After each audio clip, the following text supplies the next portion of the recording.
Welcome back, everybody, to Texas Government. This is Government 2306 and the continuation of the Texas Legislature. So we are at part 2 over the Texas Legislature. So let's get started.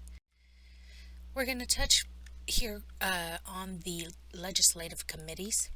Now remember, the committees are where all of the policies made by the legislature, all of the laws passed by the legislature are created.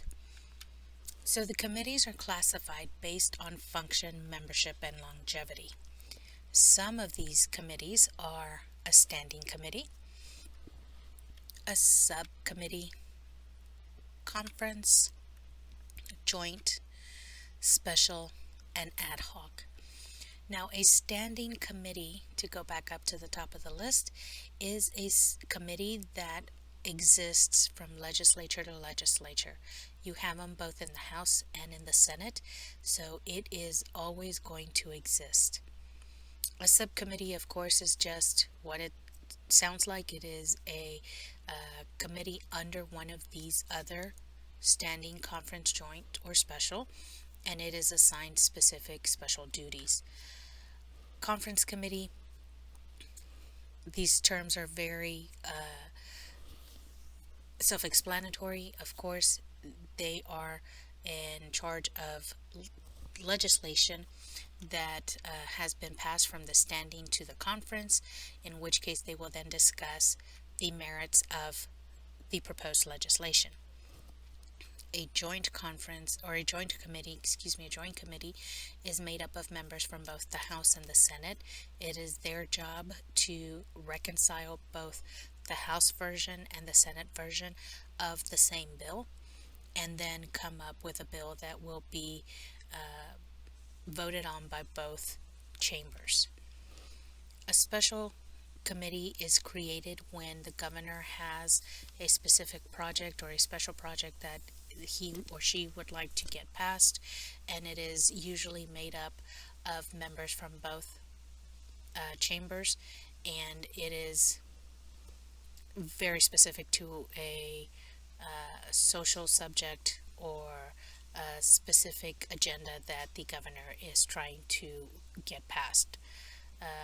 Ad hoc committee means it is a committee made up of people based on their current positions in government, whether that be the lieutenant governor or the House Speaker or any specific member of the legislature. They are members of this ad hoc committee because of their standing in government. Now, so that you are aware, as I said, the salary for the House and the House members and the senators is $7,200 a year. These legislators are, of course, provided minimal funds for hiring staff. This is not a one-man job. You need assistance. So the House members are given an additional $13,000 for House members to hire staff. Senators are allotted $27,500 for senators for their staff. The representatives can usually only hire 2 to 4 staff members. A lot of interns are used at this point by both representatives and senators, because then they are using college students who can help and do the work, and at the same time put something on their resumes without being paid. So that means you are having to foot the expenses. Senators are, of course, given 4 to 14 staff members, this being because the senators are having to represent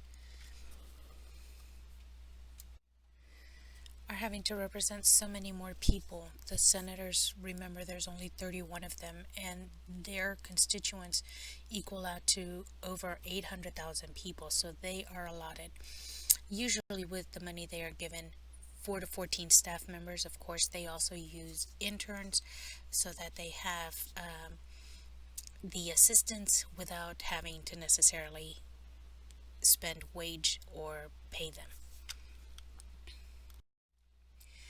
Now, we call our House members and our state senators citizen legislators. Why? Well, because for them it is part-time employment. Most of them have income from outside sources. They have businesses, they're doctors, they're businessmen, they're attorneys, teachers, whatever the case may be. They have income that they are also relying on for their family from a main job. Being a legislator is not their main source of income. So this means that what we find is that we have House members and state senators that have their interests divided. So their focus is divided between their day jobs, basically, and their legislative duties. Remember, they are only in session for 140 days every other year, but you still have to be available. So on those days and months when you are not in Austin for the legislative session, you have a job that you go to. So we reference them as citizen legislators.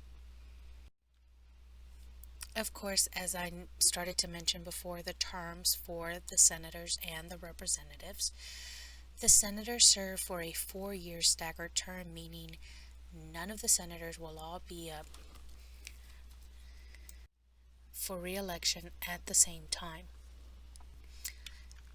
The representatives, though, are elected for 2-year terms, and they are all up for re-election at the exact same time, which means that legislators experience a rapid turnover. If you have an initial 2-year term as a state House representative, then in 2 years you are up for re-election again, which means that if you do not do your job to the benefit of your constituents, of your district, then you can find yourself being a one-term member. Also, party, as I said, being an informal qualification can be a help or a detriment to you. As we have seen in previous elections, a whole party can be voted out due to what is going on in Washington, D.C. at the federal level. If people are unhappy with the president, they will vote out state officials just based on their party membership. So what we find is that legislators experience a rapid turnover.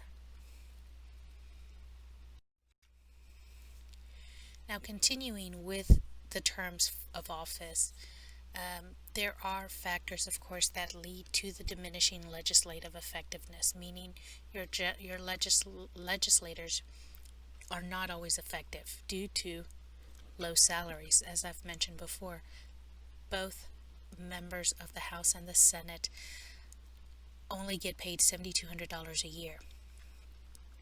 They also have short sessions, so you're doing a lot of work in 140 days. And this is every other year. So you have to be sure that all the work you do can hold the state over for a 2-year term until you are back in office again. So this means you have heavy workloads. You're working early in the morning to late into the night to try and get your legislation passed. Also, we mentioned legislative staff. There is an inadequate amount of staff and clerical assistance for these House members and senators. Look at the numbers. Go back and look at how many people you can afford to hire for your staff based on what the state gives you for your staffing needs. There's no way you can find people to help you on a full-time basis for that little bit of pay. So these are all factors that lead to diminishing legislative effectiveness, and the fact that senators and representatives may not be quite as inclined after more than one term to go out there and give it their all. They have low salaries, short sessions, a lot of work to do, and very little help. Now, here's some more information based on compensation. As I mentioned, the legislators do receive compensation. Of course, this is considered part-time, so their annual salary is a base of $7,200. They get $7,200 for the 2 years that they are in office, or for the 4 years that they are in office if they are a senator. They get 190 days per $190 per day for expenses.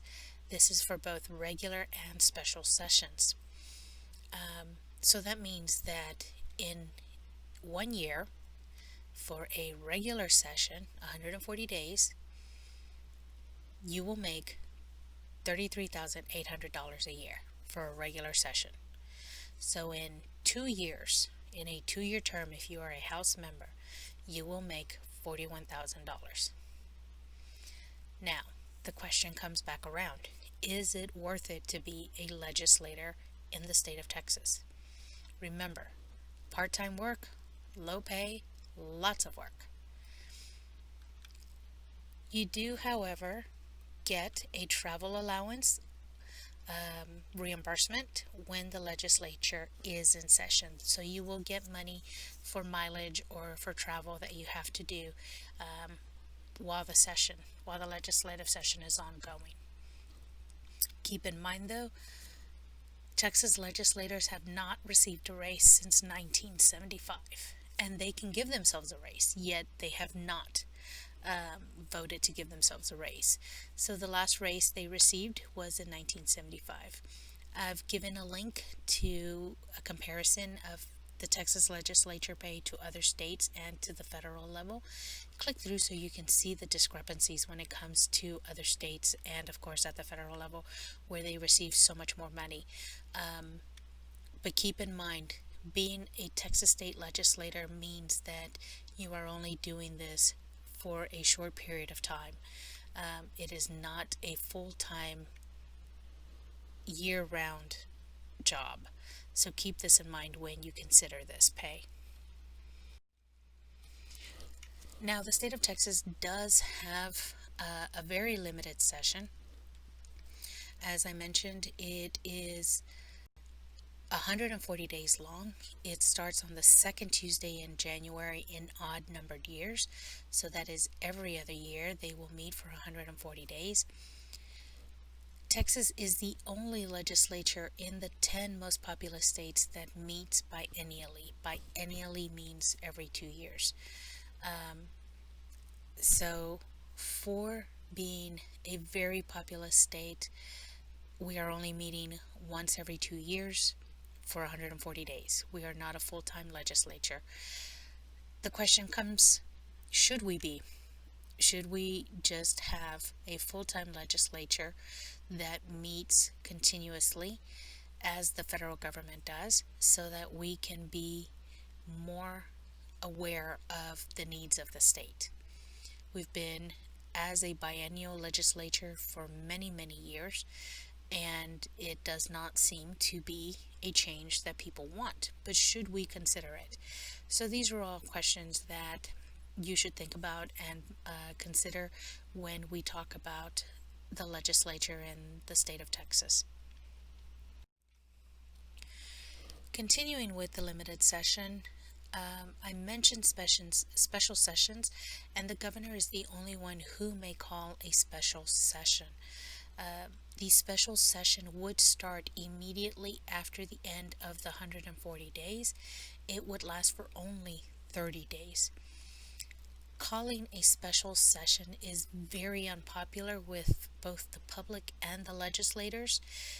Consider the legislators have been working non-stop for 140 days to try to get all of their work done, and now the governor is tacking on another 30 days. To top it all off, to have and hold a special session, it costs upwards of $1.2 million to the state of Texas. That figure is probably higher now, as of course expenses increase every year.